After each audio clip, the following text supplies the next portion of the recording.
precioso. La honra y la gloria se la damos al Señor. Gracias porque estamos aquí, mis amados hermanos, mientras que otros andan para una pizzería, tal vez, están en el parque sentados, no sé, a pesar de toque de queda, están en una heladería, están viendo un juego de basquetbol, tal vez, no sé. Así siempre ocurre. Y hay un remanente que siempre está pendiente de las cosas espirituales.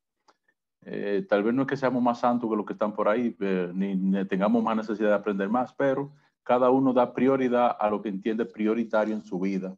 Y esa es la gran diferencia que hace una gente cuando anhela, cuando tiene hambre y sed de justicia, porque ellos serán saciados, dice el Señor Jesucristo. Amados hermanos, agradeciéndole al Señor y a las palabras que hemos escuchado. El hermano William ya oraba al Señor para el uso nuestro y que todos estemos aquí atentos, pendientes, dispuestos a toda buena obra, a compartir, a participar, a hacer lo que el Señor quiere que hagamos en esta noche y que sigamos por el mundo de la Sagrada Escritura, así, viajando junto al apóstol Juan en esta visión que el Señor le mostró, en estas cosas extraordinarias. Como decíamos anoche, que en el capítulo 14 se está hablando, se está anunciando juicio o victoria y juicio. Porque primero vamos a ver que hay una victoria y luego viene el juicio a quienes estaban persiguiendo al pueblo de Dios. En los primeros 5 capítulos vimos anoche que en el punto A de 3 puntos, A, B y C, los siervos de Dios, lo victorioso, lo que obtienen la corona, el pueblo de Dios representado por 144,000 con unas características que veíamos anoche, y también el punto B, que es el mensaje de los 3 ángeles que ya Dani leyó, y el juicio de Dios en los versículos 14 al 20.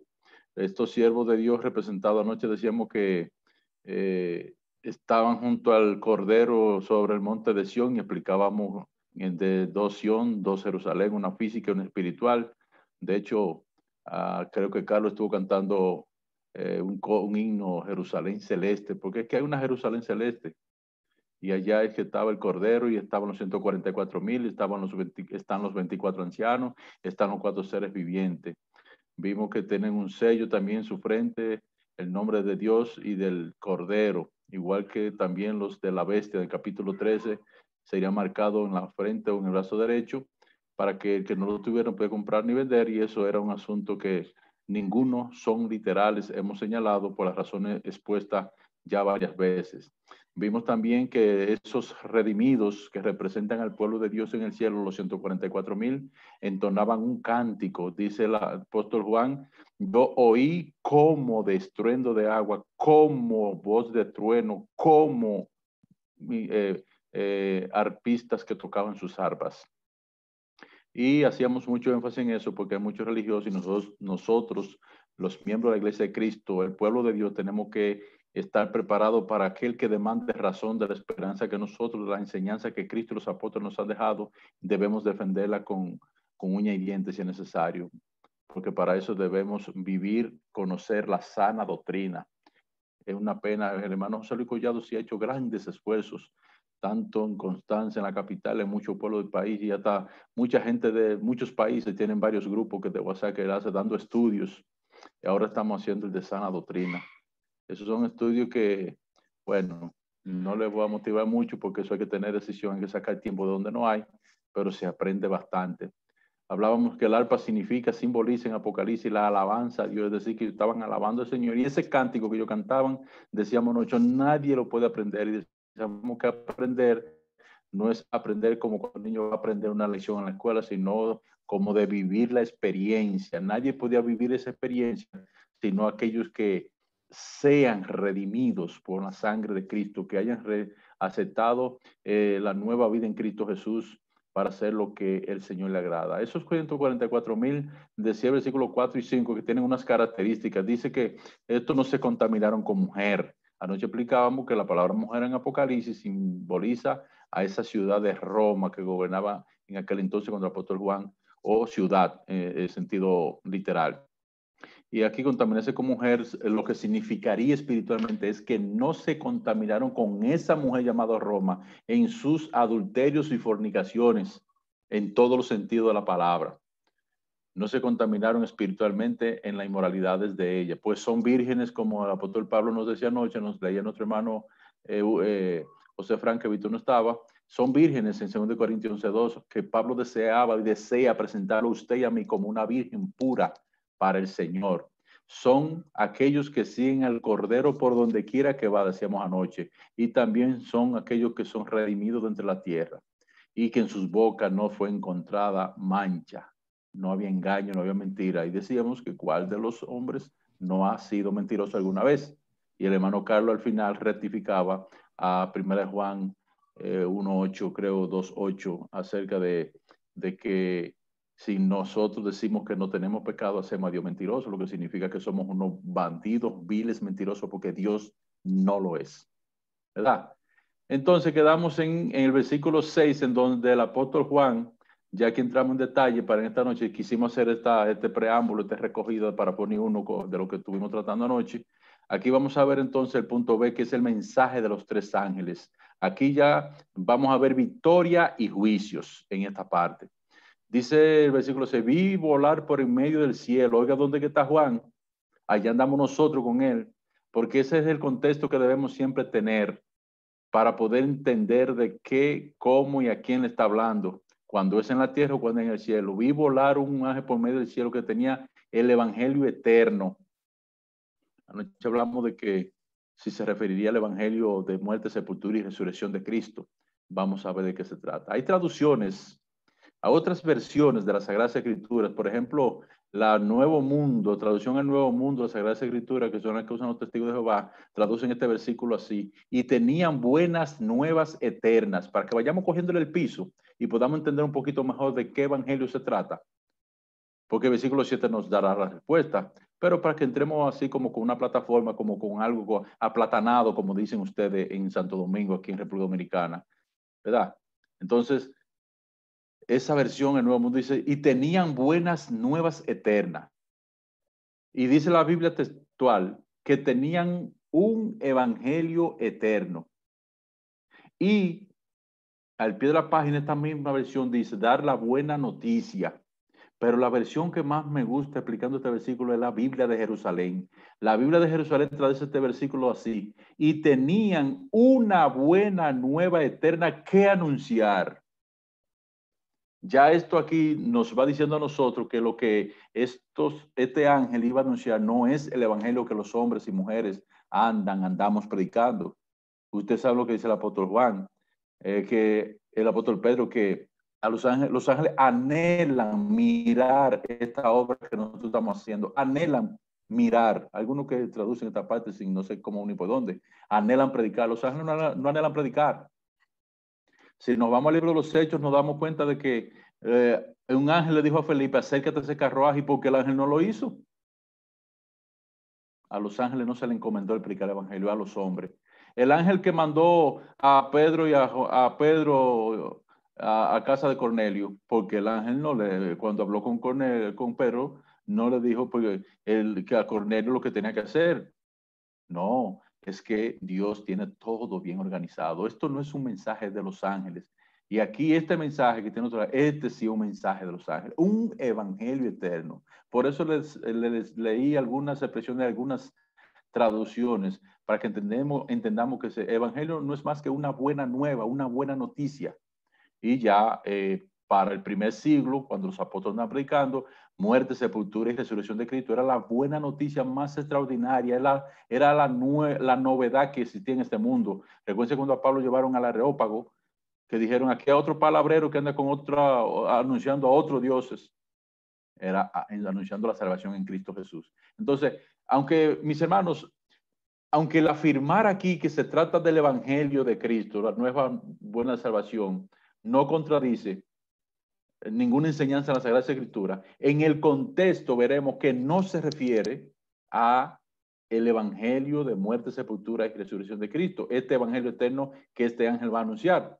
Pues el versículo 7 nos dará la respuesta. Dice el versículo 6 en la parte B, que tenía un evangelio eterno para predicarlo a los moradores de la tierra, a toda la tribu, lengua y pueblo. Esto significa que era un evangelio también universal, un evangelio que iba a arropar a toda la humanidad. Así es el evangelio de salvación que nosotros conocemos, que debemos dar, que es universal. Recuerden Marcos 16:15, Jesús dijo, vayan por todo el mundo y prediquen este evangelio a toda criatura, ¿verdad? Es el evangelio de muerte, sepultura y resurrección de Cristo, es universal. Y también Romanos 1:16 nos dice que el evangelio es poder de Dios para salvación a todo aquel que crea, y lo engloba en dos pueblos, al judío primeramente y también al griego. Aquí en los griegos estamos todos los gentiles del mundo entero. Es decir, que el evangelio de Cristo es universal. Y decía a gran voz, note, aquí está el contenido del versículo 6 del evangelio eterno, lo que va a decir. Aquí viene el evangelio, versículo 7. Decía a gran voz, oigan cuál es el evangelio eterno. Y lo vamos a ir comprobando con las Sagradas Escrituras. Teman a Dios y denle gloria. Así comenzaron. Por ahí comenzó. ¿A quién era que el pueblo de aquel entonces le temían y le daban gloria? ¿A quién era que le respetaban y adoraban? Ustedes recuerdan quién era, ¿verdad? Ahora este ángel está anunciando aquí un evangelio universal para todos, nación, pueblo, tribu, lengua, que a quien se debe temer y a quien se debe dar gloria a Dios, debe dar gloria es a Dios. Y eso, no sé si Benjamín está ahí. ¿Está ahí Benjamín? Ok. José Fran, para que nos diga en Isaías 8:13 a quién es que se le debe dar gloria, a temer, a quién es que se le debe temer en Isaías 8:13. Y Benjamín, que nos lee Apocalipsis 4:11 a ver a quién es que se le debe dar gloria. Este es el evangelio eterno de estos ángeles, que no es muerte, sepultura y resurrección de Cristo, sino un evangelio. No es que otro evangelio diferente, por si acaso alguno está pensando, pues se está predicando otro evangelio diferente. Lo que pasa, hay que entender el contexto y la intención de cómo y por qué se le da este evangelio universal a esa población en ese momento. Lo vamos a ver, a seguir mirando. Pero vamos a ver por qué primeramente el ángel dice, teman a Dios y denle gloria. Vamos a ver qué dice Isaías 8:13, José Frank. Isaías 8:13. Sí. Dice la palabra de Dios, a Jehová de los ejércitos, a él santificad, sea él vuestro temor y él sea vuestro miedo. Eso es lo que el ángel ha dicho. Eso es lo que el ángel ha dicho. Sí, te va a acercar.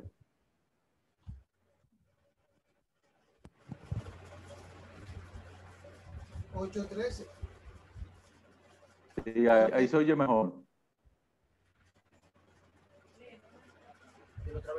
Dice, a Jehová de los ejércitos, a él santificad, sea él vuestro temor y él sea vuestro miedo.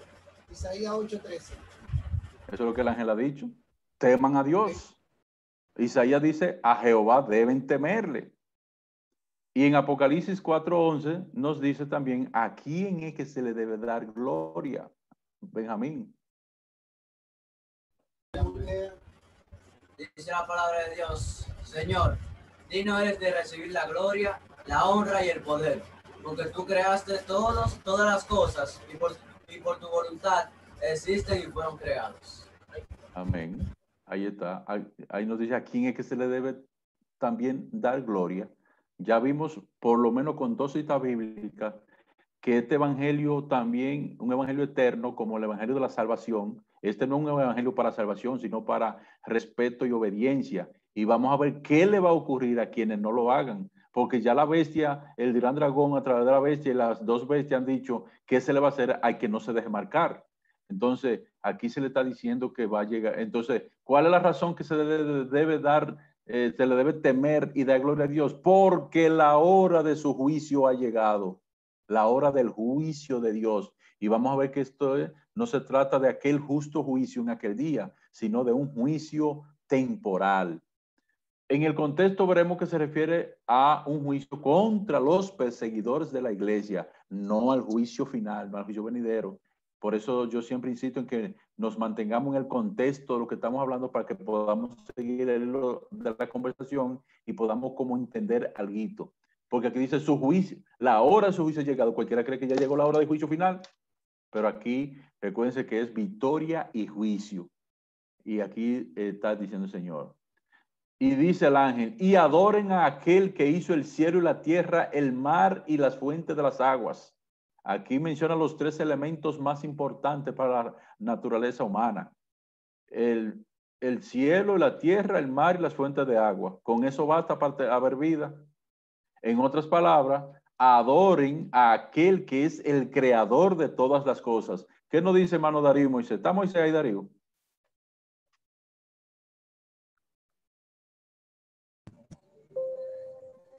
Están ahí los dos, ¿verdad? Ok, entonces hermano Darío, búsquese a Hebreos 3:4 a ver quién es el creador de todas las cosas. Y Moisés ha hecho 17:24.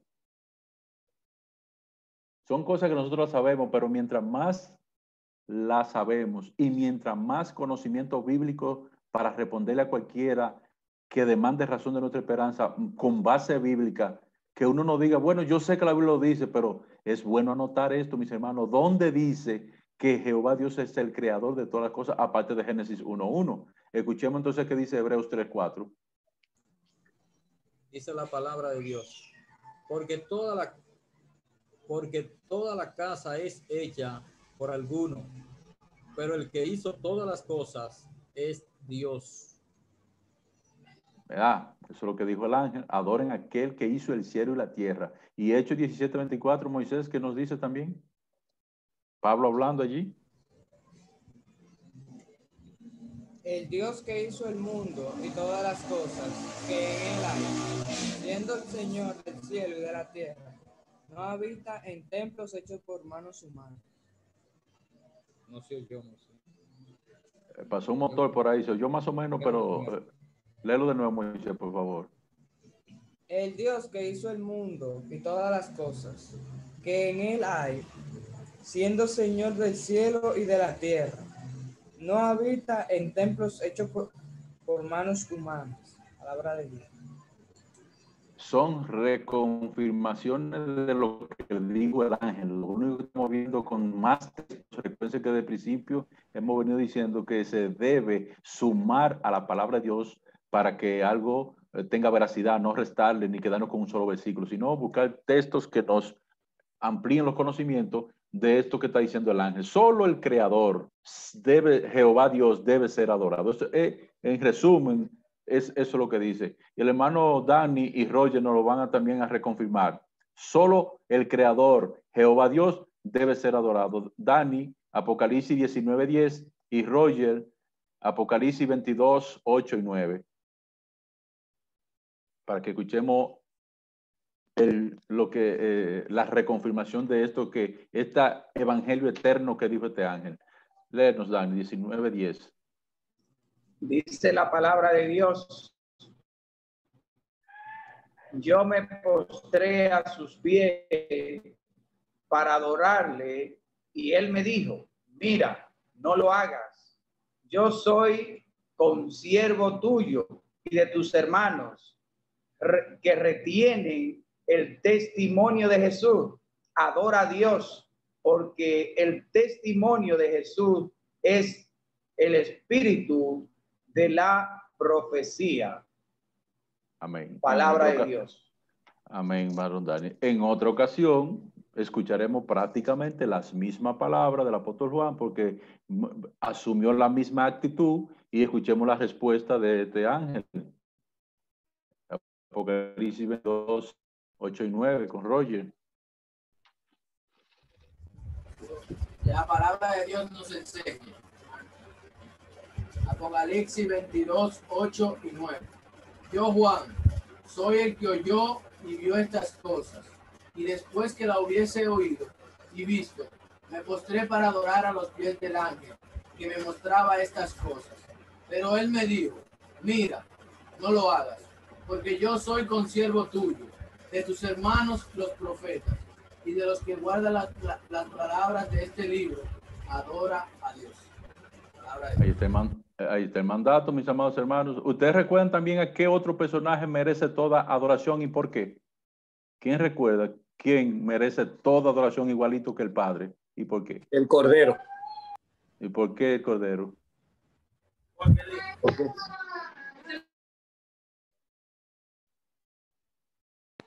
Porque se inmoló por nosotros. Fue inmolado y logró hacer todo lo que nosotros conocemos y sabemos de él. El Padre es el único, Jehová Dios es el único ser que merece y debe ser adorado. Oigan, yo no sé si ustedes están siguiendo el hilo de esto y lo están relacionando con el emperador romano y con el imperio y con el falso profeta, motivando al pueblo a que adoren a la primera bestia, ¿verdad? Ustedes están relacionando esto con este evangelio eterno que está anunciando este ángel. Ahora otro ángel, el segundo ángel de 3 que van a hablar y otros van a actuar.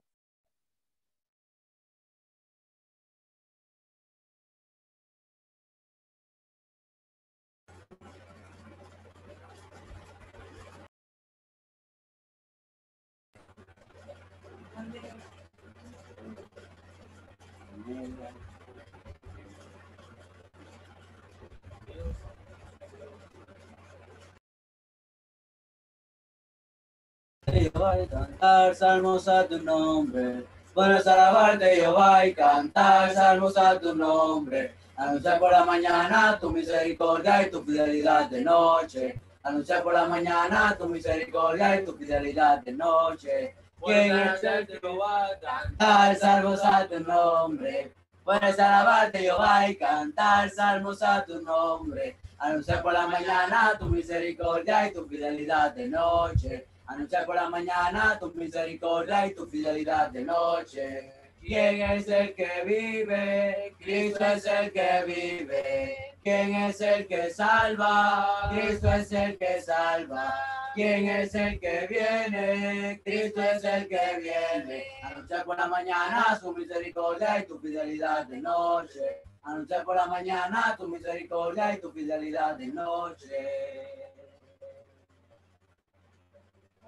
De nuevo, la primera de 2, ¿verdad? ¿Se escucha? Qué bueno, seguimos. Decíamos que este ángel clamó diciendo, ha caído la gran Babilonia, porque ha hecho beber a todas las naciones del vino del furor de su fornicación. Esas expresiones las vamos a ver más adelante en los próximos capítulos, como nos explica el hermano Larry White. No es literalmente la caída de Babilonia. ¿Usted sabe por qué no es literalmente la caída de Babilonia?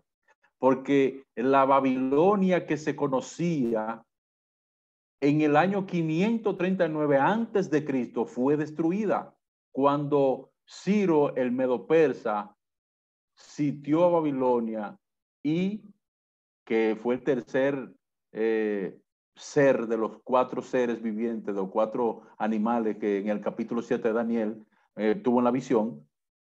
Ese tercer animal representaba al imperio Medo-Persa, que fue lo que quienes invadieron a Babilonia y le ganaron. Después vinieron los griegos y derrotaron a los Medo-Persas, y luego vinieron los romanos y desbarataron a los griegos. Ese es en la historia secular, tal cual la Biblia lo tiene predicho, así está registrado en la historia secular como eventos que fueron tan reales como ese trago de agua que se lanzó el hermano Darío ahora mismo, que fue real, un trago de agua. Así mismo, no, eso es. Entonces, en Isaías 21:9 hay una cita que nos habla de eso, de esa caída de Babilonia anunciada por el Señor. En Apocalipsis 17 y 18 vamos a ver más detalles sobre la caída, descripciones sobre la caída de Babilonia en el tiempo de Juan. Pero el hermano Carlos nos va a leer el versículo 5 y 18 de Apocalipsis 17. Ya lo hemos leído varias veces para que ustedes vean que esta Babilonia es un misterio y se refería a la ciudad que reinaba en los días del apóstol Juan, es decir, en la Roma imperial. Léase, Carlos, Romanos 17, 5 y 18. Dice la palabra de Dios en Apocalipsis, capítulo 5, 17, versículo 5 y versículo 18. ¿Verdad, hermano Elpidio? Amén. Pero me dijo Romano, de último, pero primero dijo Apocalipsis. De último. De último. Ahora dijo, primero dijo Apocalipsis. Es un error mío, disculpa. Bien.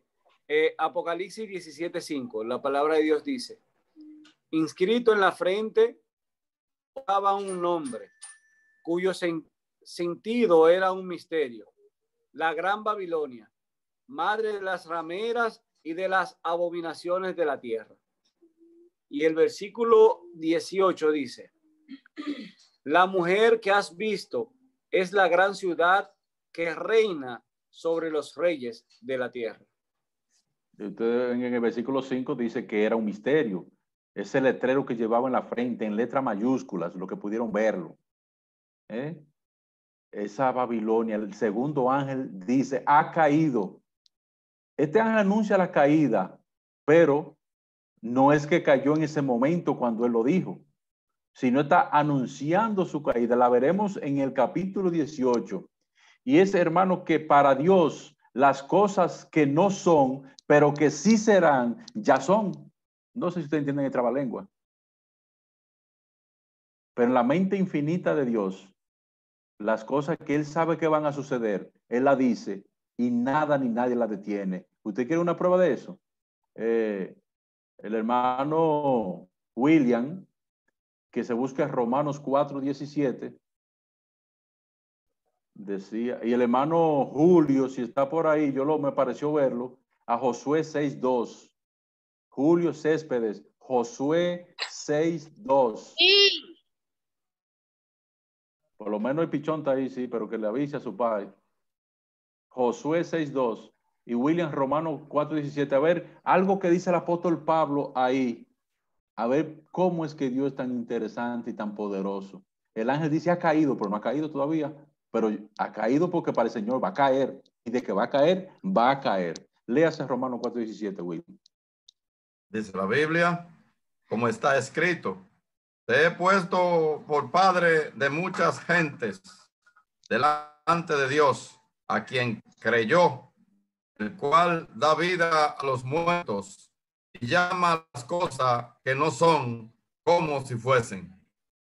El Señor bendiga su palabra. Amén. Es lo que acabamos de decir. Dios le está hablando a Abraham de algo que va a suceder muchos años después. Y ahí entonces el apóstol Pablo da una explicación que tal vez yo no tenga que darla. Y dice Pablo, es que Dios llama las cosas que no son como si fuesen. Pero escucha aquí en Josué 6:2 que nos dice el hermano Julio Céspedes. Nos dará vida después de 2 días y el tercer día nos resucitará y viviremos delante de él. Josué 6:2, hermano, leyó. Osea 6:2 fue que leí, perdón. O sea que usted tiene que irse a Josué ahora.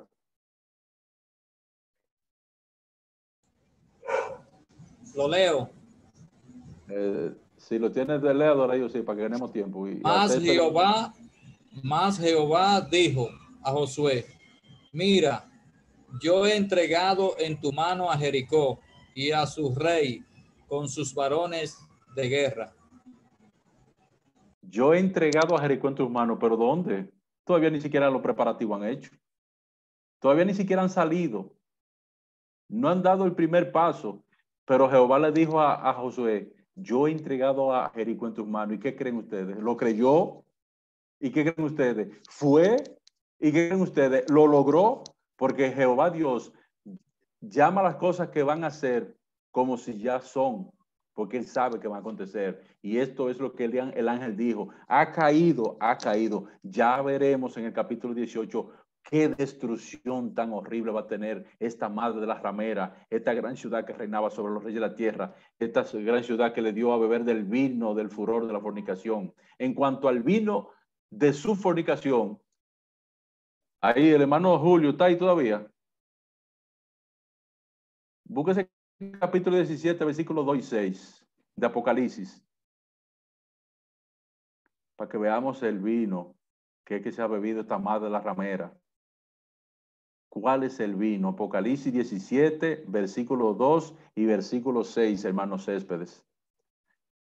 Apocalipsis, capítulo 17, versículo 2 y versículo 6. Gloria a Dios. Con la cual han fornicado los reyes de la tierra y los moradores de la tierra se han embriagado con el vino de su fornicación. El 7 también. 6. El 10. El 10. El 6. El 6. Gloria a Dios. Y dice, vi a la mujer ebria de la sangre de los santos y de la sangre de los mártires de Jesús. Y cuando la vi, quedé asombrado con gran asombro. Gloria a Dios. Amén. Cuando llegamos al capítulo 17, vamos a hablar de esta bebida, porque aquí utiliza también sí términos, figuras literarias. ¿Cómo es posible que una gente beba sangre y se embriague? ¿Verdad que eso no es posible? Ahora, ustedes han visto las películas de ¿cómo se llama? De Drácula, de los hombres lobos, etcétera, etcétera, que cuando no beben sangre están ansiosos, están vueltos locos y sin ideas, porque esto se le convierte en una necesidad. Eso es ciencia ficción, ¿verdad? Pero vamos a ver cuál era, bueno, ahí lo dice, que es la sangre de los mártires, con ese era el vino del furor de su fornicación. Haciendo estas atrocidades, se sentían placenteramente complacidos. Y por eso Jehová Dios le dice, ha caído por esa razón.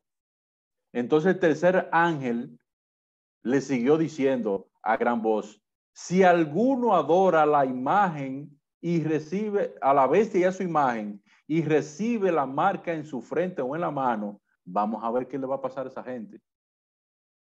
Sí, una advertencia que está dando el tercer ángel. Recuerden que estamos en juicio y victoria, o en victorias y juicio. Todavía la victoria no se ha visto, se está proclamando juicio.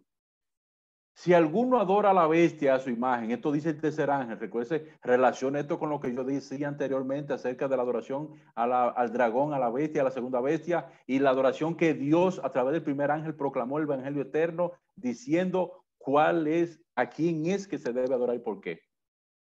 Recuerden, mis amados hermanos, que la bestia es el poder, el imperio romano investido en el poder del emperador.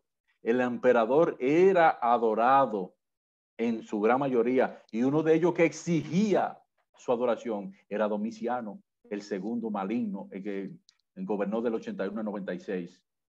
Y que sabe usted qué le va a pasar a aquel que se pusiera a adorar a la bestia, a su imagen y recibiera su frente en la marca. Ya sabemos que no es una marca literal, que no es un código de barra, que no es un chip. Eso en aquel entonces. Dice, el que acepte esto recibirá, él también beberá del vino de la ira de Dios que ha sido vaciado puro en el cáliz de su ira. Esto tiene una explicación muy importante.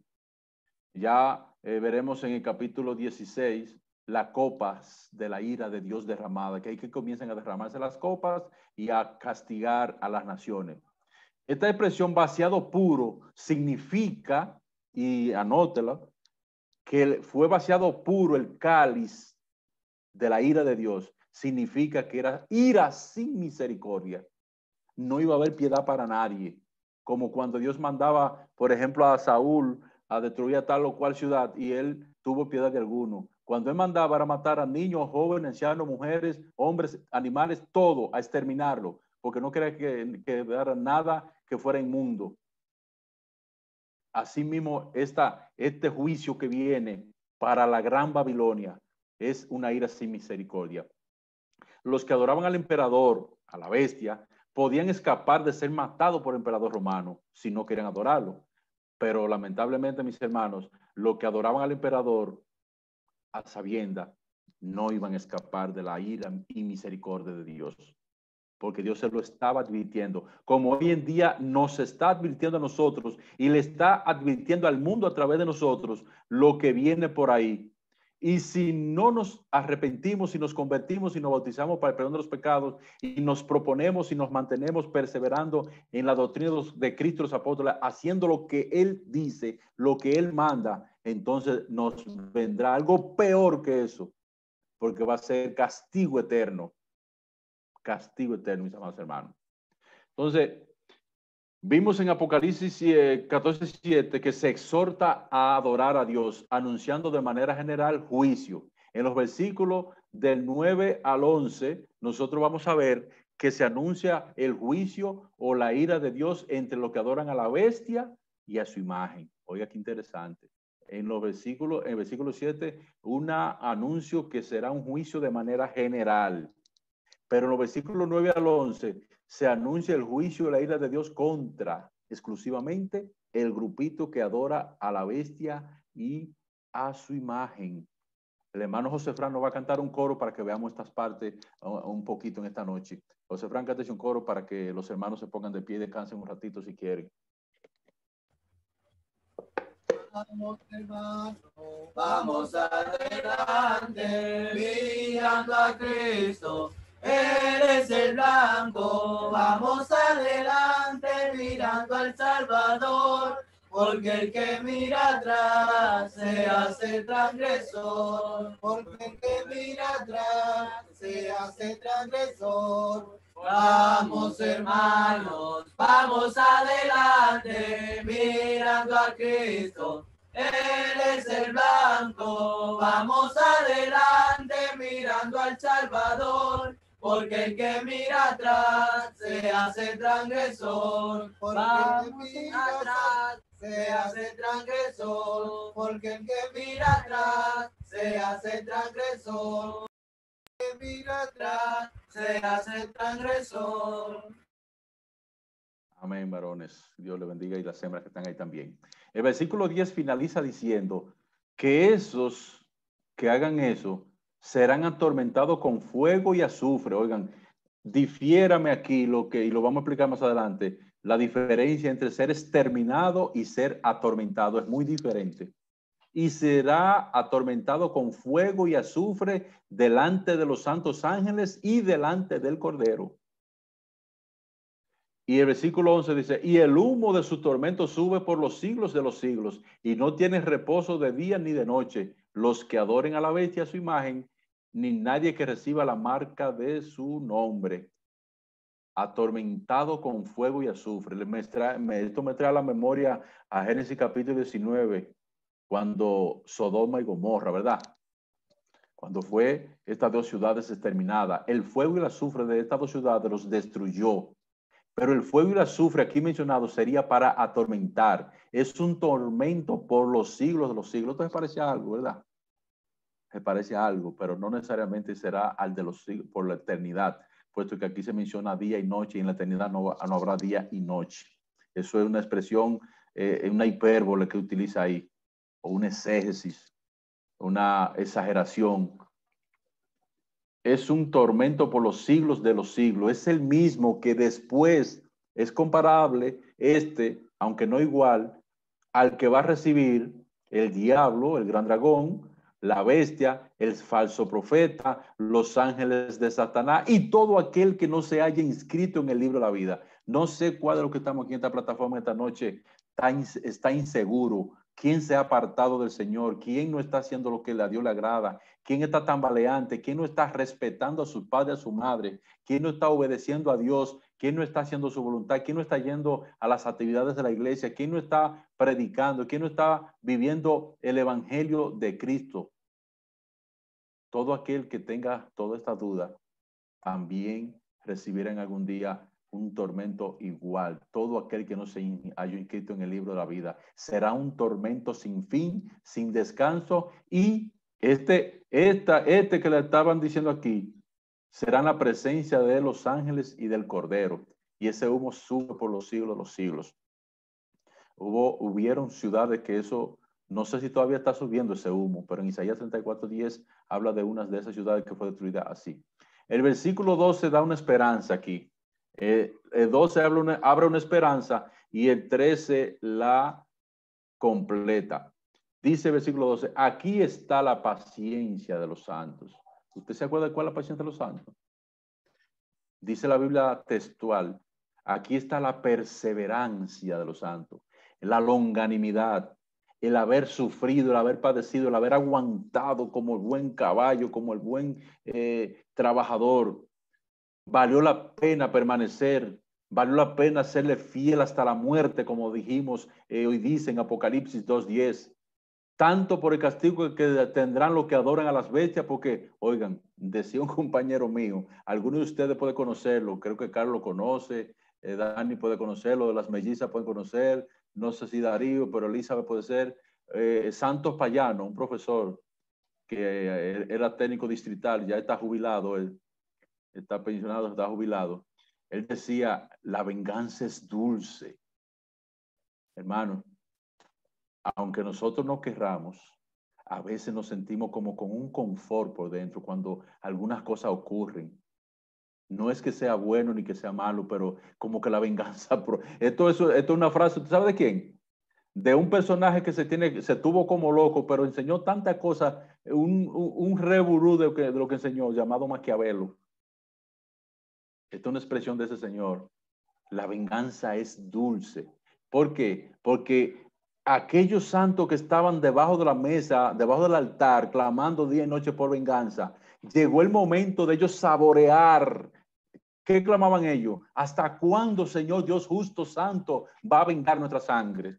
¿Ustedes se recuerdan de eso? Capítulo 8 de Apocalipsis. Ustedes como que me están olvidando las cosas que hemos venido socializando. Denle para atrás esos días, esas libretas, esos apuntes, a revisar, para que ustedes refresquen la memoria y vean. Entonces, la venganza, la paciencia de los santos es esta. Valió la pena haber permanecido. ¿Por qué? Tanto por haber visto el final de quienes le hicieron tanto daño, como por lo que dice el versículo 13. Dice la parte B del versículo 12. De la parte A dice, aquí está la paciencia de los santos. Dice la oración completa. Los que guardan los mandamientos de Dios. Aquí hay una diferencia, mis hermanos. En la iglesia tenemos, por eso yo recalcaba anteriormente, ¿ustedes se acuerdan? Que quiénes son los que están haciendo la voluntad de Dios. Porque en la iglesia estamos todos mansos y cimarrones. La mies está, la cosecha está, pero también está la cizaña. Yo no sé quién de ustedes, o si soy yo cizaña, o quién de ustedes trigo, o si yo soy trigo, pero algo somos en la parcela de Dios, que es la iglesia, que es el mundo también.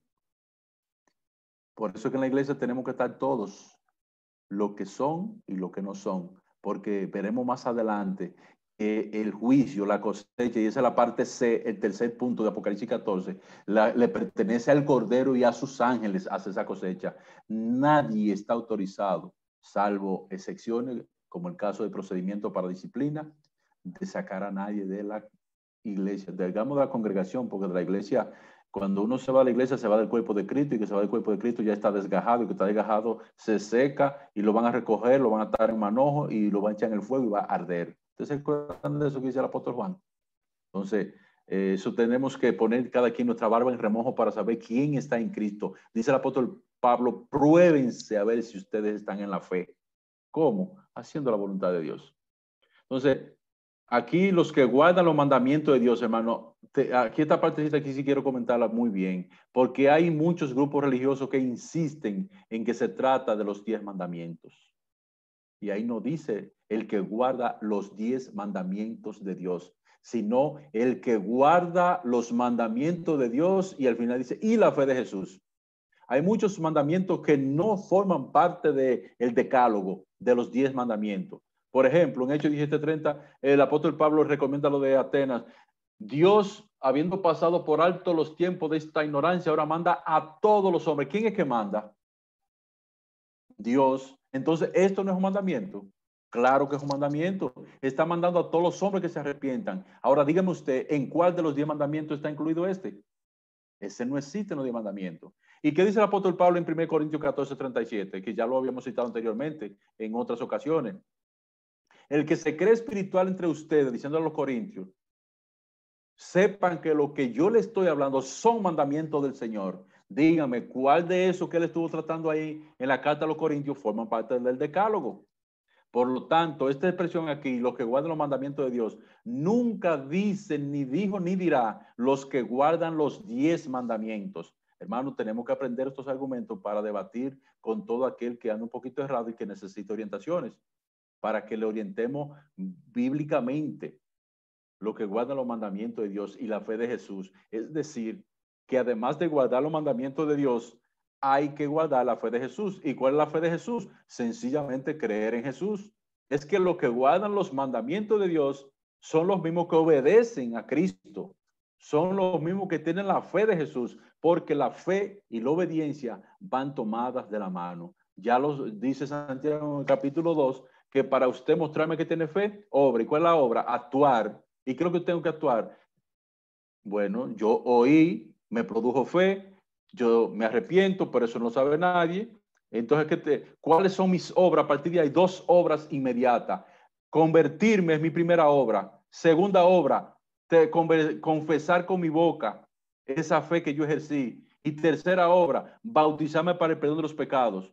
Cuarta obra, permanecer firme en Cristo Jesús. Esas son las obras, no las obras de la ley, como dice Gálatas, ¿verdad que no? Entonces, mis amados hermanos, el versículo 13 es interesante. Dice Juan, oí una voz que desde el cielo me decía, escribe. Aquí viene una parte muy buena. Esto es lo que le da paz, tranquilidad a esa fe, a esa paciencia de los que han guardado los mandamientos de Dios y la fe de Jesús. Bienaventurados. ¿Ustedes recuerdan de dónde viene la palabra bienaventurado? Un estudio que dimos una vez, un mensaje. Las bienaventuranzas, ¿se acuerdan? De la palabra Macarius en griego, que significa felices, contentos, dichosos. Dice, bienaventurado de aquí en adelante. Es decir, ya no tienen que esperar el día final para ser bienaventurados. Desde ese momento le está diciendo el Señor, bienaventurados los muertos que mueren, o las almas que mueren, o los hombres que mueren en el Señor Jesús. Oigan, ¿qué requisito hay para ser bienaventurado? Hay que morir en Cristo Jesús, morir en el Señor. Sí, dice el Espíritu, descansarán de sus trabajos, les será dado descansos de sus fatigas. Ya no habrá que andar del 9 de Jaina, creo que, o del 12 de Jaina que vive Darío, no sé si es por ahí, a la ensanche Altagracia, a los Girasoles, a los Minas, al ensanche Sama, aquí a donde andaba Víctor, por la mina de San Cristóbal, a Villa Altagracia, para Constanza. Ya no habrá que andar fatigándonos la vida.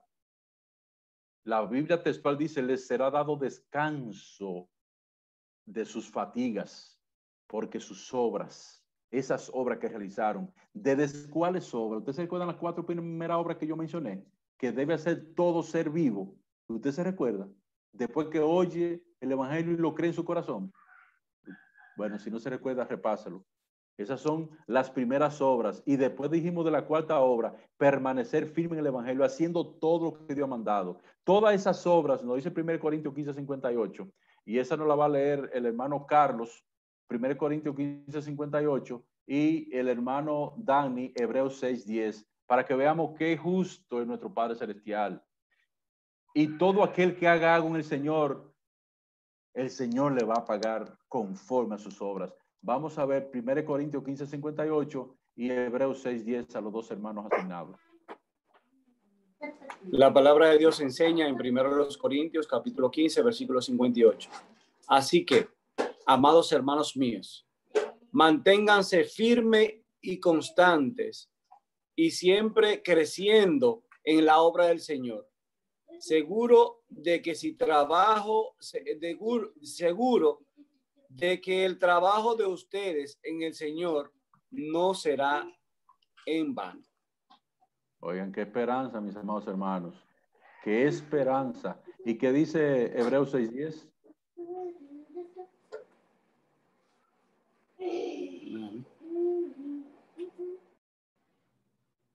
Dice la palabra de Dios en Hebreos capítulo 6, versículo 10. Porque Dios no es injusto para olvidar vuestras obras y el trabajo de su amor que habéis mostrado hacia su nombre, habiendo servido a los santos y sirviéndole aún, pero deseamos que cada uno de vosotros muestre la misma solicitud hasta el fin, para plena certeza de la esperanza. Amén. Esos 2 versículos, amados hermanos, nos producen tanta fe como ese de Apocalipsis 14:13, porque como que nos da ese relajamiento de entender que por mucho calor que pasemos, por ampollas que se nos hagan las plantas de los pies, por dinero que gastemos, todo lo que invirtamos en el Señor, esfuerzo, dinero, sacrificio, todo lo que haya que hacer en la vida no es en vano. El Señor no es injusto, no se quedará con lo de nadie. A cada quien le pagará conforme a sus obras. Por eso es que el que no obre en el Señor no va a recibir salario. Nadie que trabaja en una empresa y no vaya a trabajar le van a pagar. Bueno, existen botellas, ¿verdad? En el cielo no va a haber botella. Nadie va a pasar de lechuza. Vamos a tener que llevar el distintivo, la marca del Padre y del Cordero en nuestra frente y en nuestra mano derecha.